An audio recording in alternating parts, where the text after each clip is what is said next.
देख रहे हैं आपका बहुत ज्यादा महत्वपूर्ण ये टॉपिक है माध्यमिक शिक्षा आयोग या फिर हम कहें मुदालियर कमीशन की। अगर हम बात करें तो यहाँ से आपके स्वाराधि रूप में क्वेश्चन बनते हैं, तो याद रखिएगा ये वाला जो टॉपिक है बहुत अत्यंत महत्वपूर्ण है। जैसे आपका कोठारी आयोग हो गया और साथ ही आपका जो मुदालियर आयोग, ये बहुत ही ज्यादा महत्वपूर्ण है।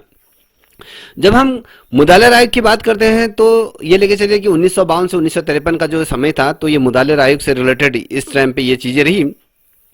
हम जिसे मुदालियर कमीशन के रूप में या फिर माध्यमिक कमीशन के रूप में भी इसको जानते हैं। देखिए, माध्यमिक शिक्षा आयोग की अगर हम बात करें, जब हमारा देश आजाद हो गया था, आपको पता है कि उस समय राधा कृष्णन आयोग विश्वविद्यालय कमीशन आया था।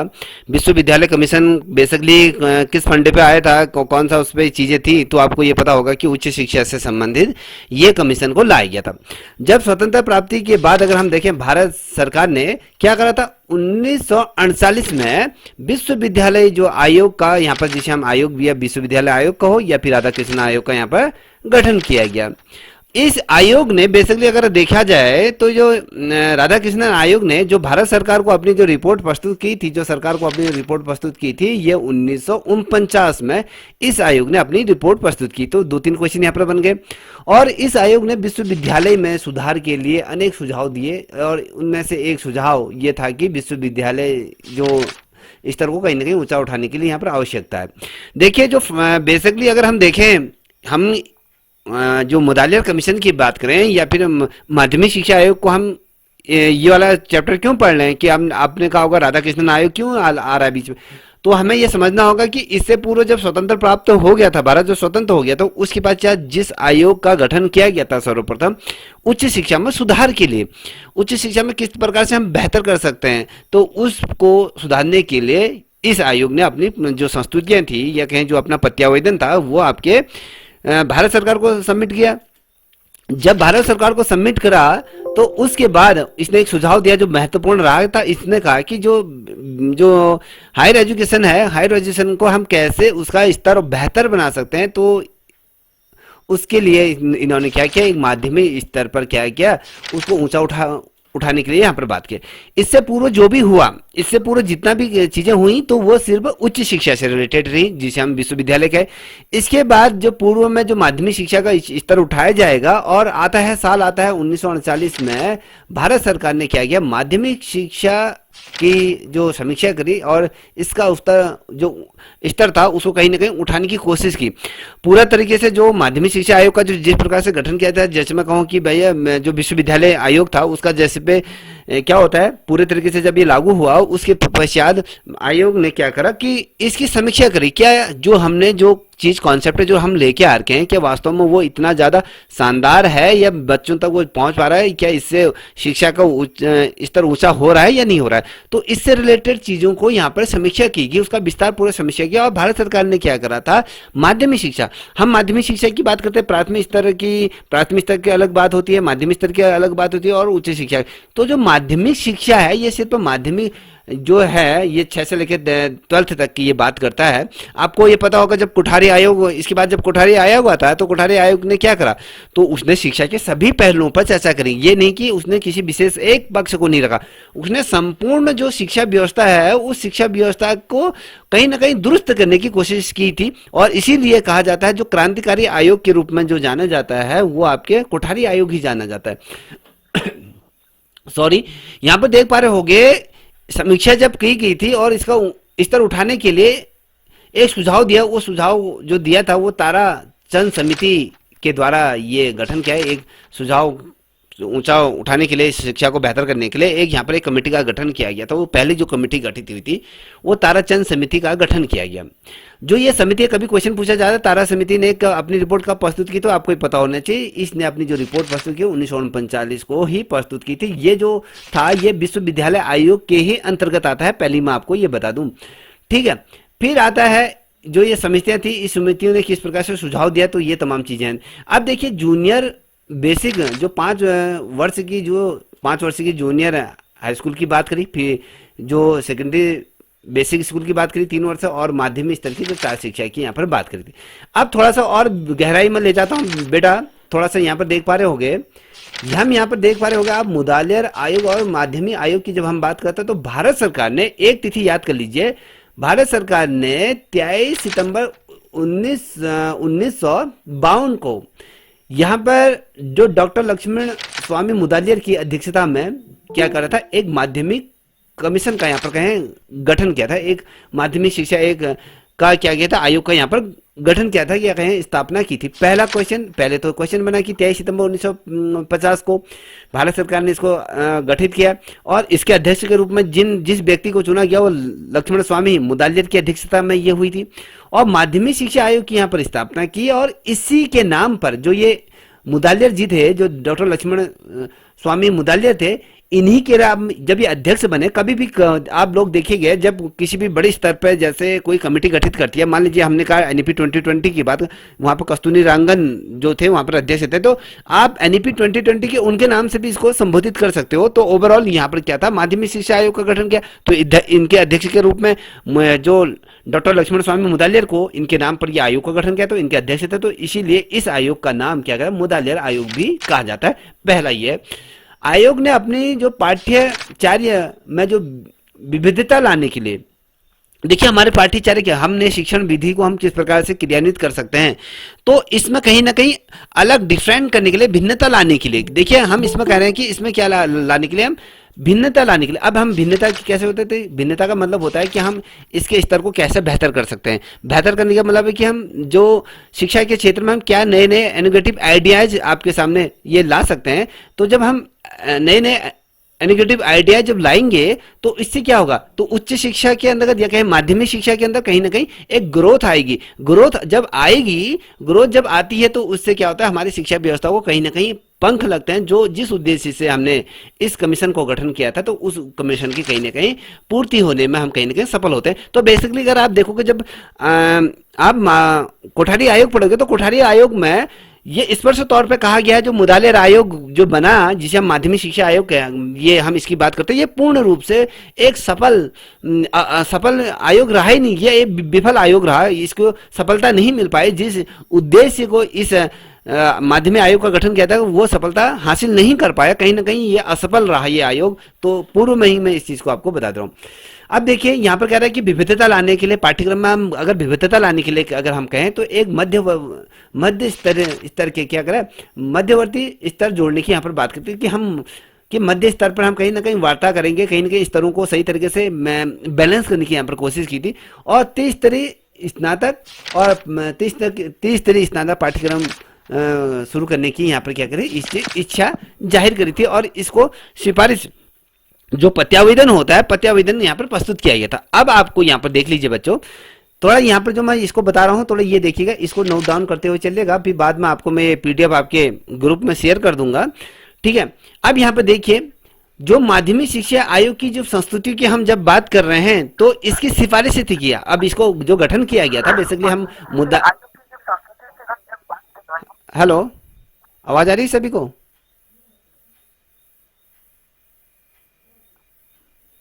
हेलो, ठीक है।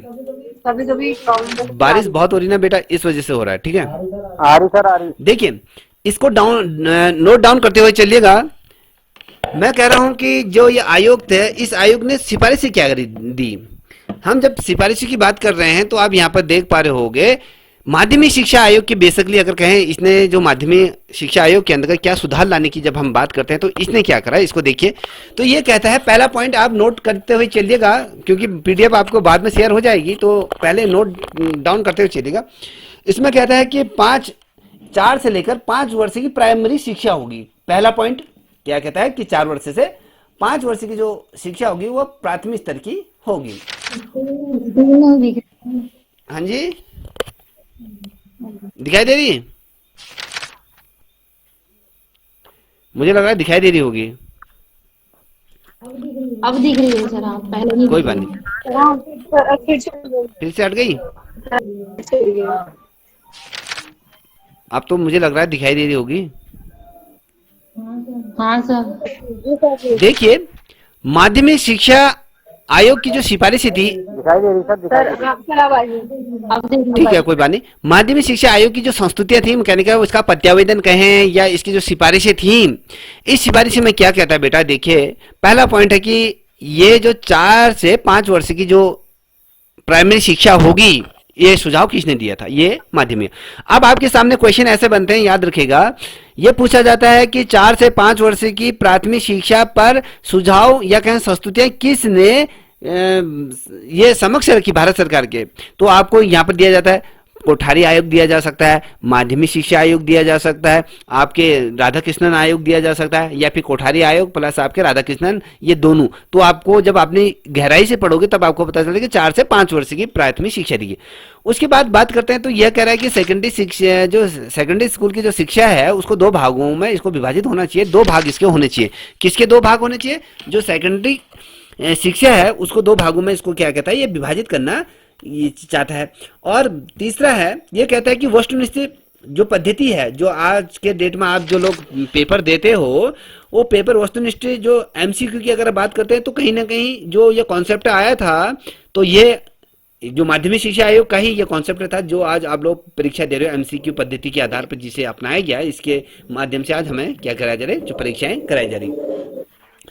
अब यहाँ पर आप देख पा रहे होंगे, ये कह रहा है कि संख्यात्मक अंक देने के बजाय आप क्या करेंगे, सांकेतिक अंक दें। ये वाला जो क्वेश्चन है ना, ये जिसका माइक खुला है वो बंद कर दीजिए।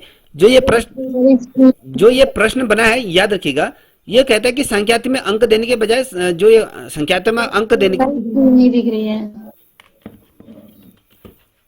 देखिए ये जो कहता है, ये कहता है कि जो संख्यात्मक अंक देने की अपेक्षा क्या करी जाएगी, संख्यात्मक अंक क्या होता है, जो हम 1, 2 या 50 में से 30 नंबर ला गया या 20 नंबर ला गया, तो ये कहता है ये ना होकर क्या किया जाएगा, सांकेतिक अंक दिया जाए, जिसे A plus B plus C plus, जो ये ग्रेडिंग सिस्टम चला, ये कहीं ना कहीं सुझाव किसका था? ये माध्यमिक शिक्षा का ही ये सुझाव था, याद रखिएगा। उसके बाद बात करते हैं, ये 5वां पॉइंट आप देख पा रहे होगे बच्चा। 5वां पॉइंट क्या कहता है? ये 5वां पॉइंट कहता है कि उच्च तथा उच्चतर माध्यमिक स्तर की जो शिक्षा है उसके पाठ्यक्रम में एक मूल विषय रहे जो अनिवार्य रहेगा। अब हम कहते हैं उच्चतर क्या होता है और उच्चतर माध्यमिक, एक तो होता है 6 से 7 की बात करते हैं, तो फिर जो 6 से 7 8 की अगर हम बात करते हैं तो उसके बाद आता है उच्चतर माध्यमिक विषय, तो आपके 9 और 10 जो आता है। तो यहाँ पर कहता है कि भैया आपका जो एक मूल विषय होना चाहिए, मूल विषय पर इसने बल दिया कि भैया एक मूल विषय तो आपका अनिवार्य होना ही चाहिए। अब मूल विषय के अंतर्गत 3 ये जो रखे गए, पहला रखा गया आपके गणित, सामान्य ज्ञान और कला और संगीत, ये इनमें से एक सब्जेक्ट तो आपका होना चाहिए।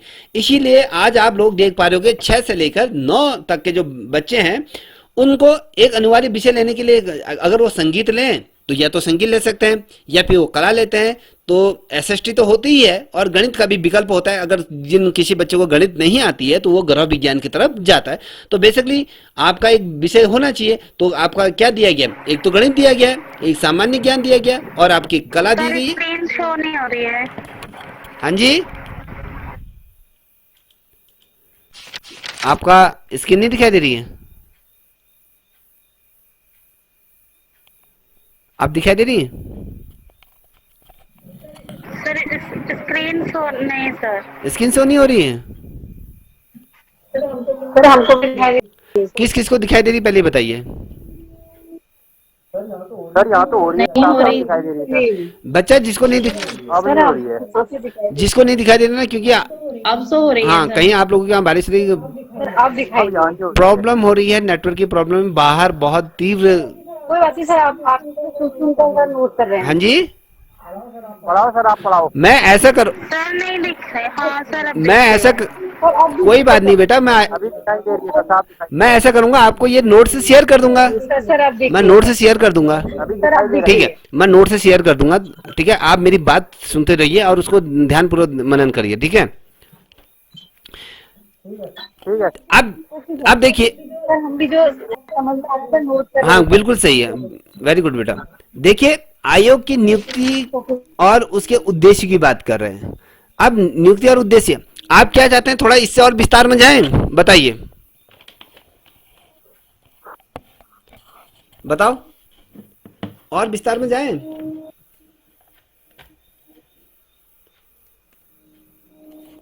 हाँ या नाम? जी सर। चलिए, तो मैं और विस्तार में ले जा रहा हूं, थोड़ा सा जी सर, अभी थोड़ा अभी जब हमने पढ़ लिया उसके थोड़ा और गहराई में जाते हैं। सर क्वेश्चन तो सर ही कहाँ जाके बनते हैं। जी सर दो मिनट। देखिए थोड़ा सा गहराई की तरफ बढ़ रहा हूं। अब आपके यहाँ पर ये किताब, मुझे लगता है ये किताब बहुत ही ज्यादा रेयर किताब है। ये किताब अगर आप लोगों को मिल जाती है तो वेल डन है कि आपकी तैयारी इस किताब से बेहतर हो सकती है। इससे अच्छी किताब आज तक शिक्षा आयोग के अंतर्गत आई नहीं गई है। ठीक है, ये किताब देखिए, ये माध्यमिक शिक्षा आयोग की जब हम बात करें 1952 से 1953 में। अब यहाँ पर देखिए ये किताब में विस्तार से दिया गया। केंद्रीय शिक्षा सलाहकार बोर्ड ने सर्वप्रथम उच्च शिक्षा के सुधार के लिए आयोग गठन करने की सिफारिश करी थी। अब देखिए क्वेश्चन क्या बनता है, अभी तक मुझे लगता है कि किसी को ये पता नहीं होगा कि ये जो उच्च शिक्षा में सुधार के लिए जो आयोग का गठन करने के लिए जो सिफारिशें की गई थी वो किसके द्वारा की गई थी। तो आपको ये याद होना चाहिए, वो जो सिफारिशें की गई थी वो केंद्रीय शिक्षा सलाहकार बोर्ड ने सर्वप्रथम इस चीज पर बल दिया और इस पर मांग उठाई कि भैया हाँ कि उच्च शिक्षा में सुधार होने चाहिए, उसके लिए एक आयोग गठित होना चाहिए। ये जो सिफारिशें की वो केंद्रीय शिक्षा सलाहकार बोर्ड ने की थी। परिणाम स्वरूप अगर हम देखें इसके जो परिणाम निकल के समक्ष आए, परिणाम स्वरूप विश्वविद्यालय शिक्षा आयोग का गठन किया गया। इसके सिफारिश पर इसका गठन किया गया। तत्पश्चात केंद्रीय सलाहकार बोर्ड ने 1948 में माध्यमिक शिक्षा की जांच कर आवश्यक सुझाव हेतु जो सुझाव प्रस्तुत करने हेतु अन्य एक आयोग की स्थापना करने की यहाँ पर सिफारिश की। देखिए आप सोचोगे कि भैया भारत में तो उस टाइम पे उच्च शिक्षा ही होगी, नहीं। जो ये था पहले तो इसने कहा कि केंद्रीय शिक्षा सलाहकार बोर्ड था, इसने कहा कि भैया जो खामियां हैं, जो कमियां हैं उच्च शिक्षा के अंदर उनको सुधारने के लिए आपको क्या होगा, एक कमीशन का गठन करना होगा जिसे हम विश्वविद्यालय शिक्षा आयोग कहें या फिर आपके राधाकृष्णन आयोग के नाम से हम इसको जानते हैं, क्योंकि उसके अध्यक्ष के रूप में राधाकृष्णन रहे थे। और उसके बाद जब ये बोर्ड बना तो उसके बाद जब केंद्रीय शिक्षा सलाहकार बोर्ड ने ये महसूस किया कि भैया हम तो उच्च शिक्षा के अंतर्गत कार्य कर रहे हैं, तो माध्यमिक शिक्षा के अंतर्गत भी हमें बहुत ढेर सारे सुधार करने हैं, उनकी समीक्षा करनी है, उनकी जांच करनी है। उसके लिए भी क्या कराया गया था, एक अलग से आयोग का गठन करने की यहाँ पर सिफारिश की गई। किंतु किन्हीं कारणों से ये आयोग उस समय ये जो कार्य की जो बात करी, तो ये जो जिस समय बेटा आपको मैं एक चीज स्मरण कराना चाहूंगा, जिस समय उच्च शिक्षा आयोग का गठन करने की बात करी गई थी 1948 में, उसी समय केंद्रीय सलाहकार बोर्ड ने यह महसूस किया कि भैया माध्यमिक शिक्षा के अंतर्गत भी क्या होना चाहिए, एक आयोग का गठन होना चाहिए। वहां पर भी जो कमियां हैं उनको दुरुस्त किया। मगर किंतु परंतु वाली जो बात होती है कि किन्हीं कारणों से जो ये कॉन्सेप्ट था सलाहकार बोर्ड का तो वो नहीं हो सका। जब ये इसके 3 साल पश्चात, जब ये 1948 से यहाँ पर अगर 48, 49, 50, 51, 52, जो 3 साल बाद अगर हम बात करें तो 3 साल के पश्चात 1951 में बोर्ड ने अपनी जो इच्छा थी कि भैया हम जो कॉन्सेप्ट पे 1948 में जो हम कॉन्सेप्ट लेके आ रहे थे कि भैया उसमें भी सुधार होना चाहिए, तो पुनः क्वेश्चन पूछा जाएगा, याद रखना क्वेश्चन पूछा जाएगा कि केंद्रीय सलाहकार बोर्ड ने कितने वर्ष बाद माध्यमिक शिक्षा आयोग का गठन करने के लिए दोबारा संस्तुति या कहीं सिफारिशें पेश की थी। तो आपको ये पता होने चाहिए 3 वर्ष पश्चात। अब आप लोगों का क्या चलता है, आप कहोगे यार वो तो 1952 से 53 के बीच था, ये तो हो ही नहीं सकता। तो आपको ये याद होना चाहिए कि 3 वर्ष पश्चात जो 3 वर्ष से पहला आएगा, फिर किस वर्ष में था, ये बोर्ड ने पुनः जो सिफारिशें दोहराई वो था आपका साल 1951 में। इस बोर्ड ने क्या करा था, अपनी जो सिफारिशें थी इन सिफारिशों को क्या किया था, पुनः क्या कर दिया गया था, इनको दुरुस्त करने के लिए इनको जो इसकी जो सिफारिशें थी इसने दोबारा इन चीजों को दोहराना शुरू कर दिया, दोहराया। अब तक अगर हम देखें सरकार यह भी अनुभव कर चुकी थी कि शिक्षा के क्षेत्र में प्रगति के पथ पर केवल माध्यमिक शिक्षा की ही उपेक्षा है। अतः सरकार ने क्या करा, सरकार ने यह सोचा कि भैया कि हम ये उच्च शिक्षा की जब हम बात कर रहे हैं तो यहीं पर ही हमारा जो कॉन्सेप्ट है, पूरे हम शिक्षा की जो बात कर रहे हैं तो वो वहीं पर ही कंप्लीट नहीं हो सकता। हम क्या करेंगे, माध्यमिक के साथ साथ जो माध्यमिक की उपेक्षा मतलब जो उसको हम नजरअंदाज कर रहे थे, जब नजरअंदाज हम किसी को करते हैं तो हास्य की दृष्टि पर चला जाता है, तो हास्य की दृष्टि पर न जाए तो उसकी उपेक्षा हुई। उसके फलस्वरूप क्या हुई, जब उसका क्या होता है, हम क्या करते हैं, हम किसी बच्चे को यहाँ पर अगर मैं डांट देता हूँ, उसकी क्रिटिसिज्म करता हूँ, तो वो बच्चा बहुत पहले दुखी होता है, फिर वो अब जब मनन करता है कि हाँ वास्तव में मुझे सही डांटा है, अगर वो ये मनन करके चलता है कि मुझे सही तरीके से डांटा है, तो जब वो पुनः वो क्लास में ज्वाइन होता है तो एक एनर्जी के साथ, एक बहुत ही एनर्जेटिक आइडियाज के साथ वो आता है, तो वो जो प्रश्नों का जो आंसर देता है शानदार तरीके से देता है। तो यही चीज यहाँ पर भी हुआ। तो सरकार ने क्या करा कि भैया ठीक है, इसको सितंबर का महीना था, साल था आपका 1952 में, मद्रास का विश्वविद्यालय था, क्योंकि विश्वविद्यालय एक था, मद्रास में एक विश्वविद्यालय ठहरा, तो वहां का एक कुलपति हुआ। कुलपति का नाम जो ठहरा कि डॉक्टर लक्ष्मण स्वामी मुदालियर, वो उनका नाम ठहरा। उनसे कहा रे तुम यहाँ आ जाओ, तुम मैंने कहा हम के बड़ा दोनों इसका अध्यक्ष बना देते। तो याल को यार मैं सोचता हूँ फिर ठीक छू, तो इनको अध्यक्ष के लिए सिफारिशें पेश की गई। पहली तो ये बंदा न यार मैं कहाँ बढ़ूं, मेरे कहन न हूं, ऐसा कहा। फिर बाद में जब आयोग ने पुनः इस पे कहा कि भैया आप इनको, हम इसमें चाहते हैं कि जो ये माध्यमिक शिक्षा आयोग है, आपसे बेहतर कुशल जो नेतृत्व करने की क्षमता किसी अन्य पे नहीं है, तो हम आपको इसका क्या करते हैं, आयोग का क्या करते हैं, अध्यक्ष यहाँ पर बनाते हैं। तो डॉक्टर लक्ष्मण स्वामी मुदालियर की अध्यक्षता में इस आयोग का गठन हुआ, और इस आयोग में कुछ सदस्य थे, उन सदस्यों के नाम कुछ निम्नवत आपके सामने मैं रखने जा रहा हूं। क्वेश्चन बनेगा कि भैया कि डॉक्टर जो लक्ष्मण स्वामी मुदालियर हैं, ये कहाँ के, ये डीन थे या कुलपति जिसे हम कहते हैं, तो आपको ये पता होना चाहिए मद्रास विश्वविद्यालय के क्या थे, ये कुलपति, उप कुलपति के रूप में रहे थे, डीन के रूप में ये कार्य कर रहे थे, अपनी सेवाएं को वहां पर निरंतर ये दे रहे थे। जब आयोग का गठन हुआ तो इस आयोग के सदस्यों की अगर हम बात करें बच्चों, तो कुछ निम्नवत सदस्य हैं। तो सदस्यों के नाम आप नोट डाउन करते हुए चलिएगा, बहुत ज्यादा महत्वपूर्ण है। कभी दफे पूछा जाता है कि देखिए, आप अपने दिमाग को इतना चौकस रखे चलिएगा कि अगर आपसे पूछा जाता है कि फलाना सदस्य, फलाना ढिमकाना सदस्य किस कमेटी का या किस आयोग का ये सदस्य रहा, तो आप इतना ज्यादा, आपका माइंड इतना साफ होना चाहिए कि आप ये बता सकते हो कि फलाना ये उस आयोग का सदस्य था, ढिमकाना उस आयोग का सदस्य था, तो ये आपको बताना है। अब यहाँ पर आप देख पा रहे होगे बच्चा, तो यहाँ पर हमने कहा, ये देखिए अध्यक्ष थे, कौन थे अध्यक्ष आपके थे, डॉक्टर ए लक्ष्मण स्वामी मुदालियर। हम इनका पूरा नाम क्या है, डॉक्टर लक्ष्मण स्वामी मुदालियर ये थे, ठीक है। अब सदस्य संख्या, सदस्य कितने थे, 8 सदस्य थे, यहाँ पर देख पा रहे होगे, एक अध्यक्ष थे और 8 क्या है सदस्य थे। तो सदस्य संख्या, अभी कभी क्वेश्चन पूछा जाता है कि श्री M.T. व्यास किस आयोग के सदस्य के रूप में थे। जब आपको इन आयोगों के ये 8 क्या सदस्यों के जब अलग अलग नाम याद होंगे, तब आप बता पाओगे। आपको मैं कोठारी दे दूंगा, राधा कृष्णन आयोग दे दूंगा, फलाना ढिमकाना दे दूंगा, तो जिस बच्चे ने बहुत गहराई के साथ गया होगा वही पढ़ेगा। अब मैं आपको गहराई से क्यों ले जा रहा था, अब देखिए मैंने कुछ बहुत ढेर सारे नोट्स बना के, अब यहाँ पर देखिए मैंने तो ये जो पॉइंट टू पॉइंट नोट से इसमें बना के, तो यहाँ पर आपको इन सदस्यों के नाम कहीं पर देखने को नहीं मिलेगा। आपको पूछा जा सकता है कि कितने सदस्य थे, तो ओवरऑल सदस्यों की संख्या आपको दी जाती है।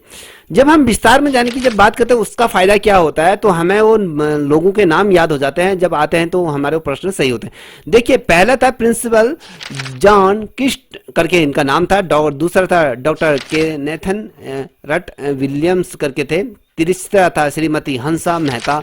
ये क्वेश्चन बहुत दफे पूछा गया बेटा, ये क्वेश्चन इसको नोट डाउन करिए, ये बहुत दफे पूछा गया। हंसा मेहता किस कमेटी की, कोर कमेटी की सदस्य थी, तो आपको पता होना चाहिए ये मुदालियर आयोग की क्या थी, सदस्यता के रूप में ये थी। ये बहुत दफे पूछा गया हंसा मेहता। उसके बाद थे चौथा नंबर, आप देख पा रहे हो, आप अपने स्क्रीन पर देख पा रहे होगे, तो यहाँ पर आप देख पा रहे होगे कि यहाँ पर भी लाइट जा चुकी है अत्यधिक बारिश होने के कारण से। तो आप यहाँ पर देख पा रहे हो कि मेरी ये बैटरी, ये अब आप देख पा रहे सिर्फ आपके 5 मिनट, ये 19% है, तो इतने में जितना चलता है तो उतना क्लास चला रहा हूँ। अगर फिर लाइट आ जाती तो दोबारा मैं आपको जोड़ने का प्रयत्न करूंगा। तो यहाँ पर चौथा है श्री J.A. तारपुर वाला, ये था। तो 5वां था डॉक्टर KL श्री माली था, छठा था आपका श्री M.T. व्यास थे, 7वां था K.K. सैयदैन करके था, और 8वां था श्री A.N. बसु। ये क्या था, अब यहां पर पूछा जाता है। देखिए मैं आपके सामने क्वेश्चन, जिस दिन मैं आपका टेस्ट लूंगा, अब मैं आपका टेस्ट ले लूंगा, मैं कहूंगा कि माध्यमिक शिक्षा आयोग के सचिव कौन थे, तो सचिव के रूप में जो थे, सदस्य सचिव के रूप में जो जिन्हें चुना गया था, AN बसु ये थे। अब यहाँ पर नोट डाउन करिए, यहाँ पर एक नोट लगा रखा है कि डॉक्टर SMS चारी ने सहायक सचिव का कार्य यहाँ पर संभाला था। ये देखिए एक यहाँ पर पॉइंट बना, तो इसको मुझे लगता है कि आप लिख लीजिए या फिर स्क्रीनशॉट खींच लीजिए। तो फिर से मैं बता रहा हूं, डॉक्टर SMS चारी करके थे, इन्होंने इस आयोग के क्या करे थे, सचिव का क्या किया था, कार्य यहां पर संपादित किया, इन्होंने दायित्व को संभाला। और अगर मैं बताऊं आपको तो आयोग ने 15 जो अध्याय थे, 15 अध्याय में इस आयोग की जो संस्तुतियां थी उनको विभाजित किया। आयोग ने 15 अध्याय में विभाजित किया और 264 पृष्ठों में अपनी रिपोर्ट, साल था आपका 29 अगस्त 1953 को भारत सरकार को उसके समक्ष ये प्रस्तुत कर दी। देखिए कभी क्वेश्चन पूछा जाता है कि माध्यमिक शिक्षा आयोग के अंतर्गत कितने अध्याय थे, तो आपको पता होना चाहिए 15 अध्याय थे। उस 15 अध्याय को कितने पृष्ठों में विभाजित किया गया था, 244 पृष्ठों में विभाजित किया गया था। भारत सरकार को कब ये रिपोर्ट प्रस्तुत की गई थी, 29 अगस्त 1953 को सरकार को ये समक्ष ये सिफारिशें या कहें संस्तुतियां ये पेश की गई थी। और आयोग ने अपने पद्यावेदन में माध्यमिक शिक्षा से संबंधित अनेक सिफारिशें पेश की थी। अब यहाँ पर देखिए हमने तो सिफारिशें की बात कर दी, अब यहाँ पर देखिए कौन कौन सी सिफारिशें थी। तो मैं सिफारिशें आपको मैं यहाँ पर अभी सीधे उनकी सिफारिशें पढ़ाना शुरू कर दिया था। इन्होंने कहा था कि 4 से 5 वर्ष की जो प्राथमिक शिक्षा होनी चाहिए, सेकेंडरी स्कूल को 2 भागों में विभाजित करने, वस्तुनिष्ठ पद्धति की परीक्षण पद्धति अपनाई जानी चाहिए। संख्यात में अंक देने के बजाय यहाँ पर क्या होता है, संख्यात में अंक देने के बजाय यहाँ पर ग्रेडिंग सिस्टम होना चाहिए, जिसे हम सांकेतिक भाषा के रूप में जानते हैं। उच्चतर माध्यमिक स्तर की पाठ्यक्रम में एक मूल विषय होना चाहिए, चाहे गणित रखो या सामान्य ज्ञान रखो या कला रखो या संगीत रखो, ये रखी थी, ये आपको बता दूं। अब देखिए आयोग की नियुक्तियों की तो हम बारे में बात करेंगे, थोड़ा सा और डीप लेके चल रहा हूं बच्चा। यहाँ पर देखिए कि पहला जो था कि वर्तमान शिक्षा ये देखिए आप यहाँ पर बैटरी डाउन हो चुकी है, तो अब लाइट आती मैं तुरंत ही आपसे संपर्क करता हूं, ठीक है। हेलो,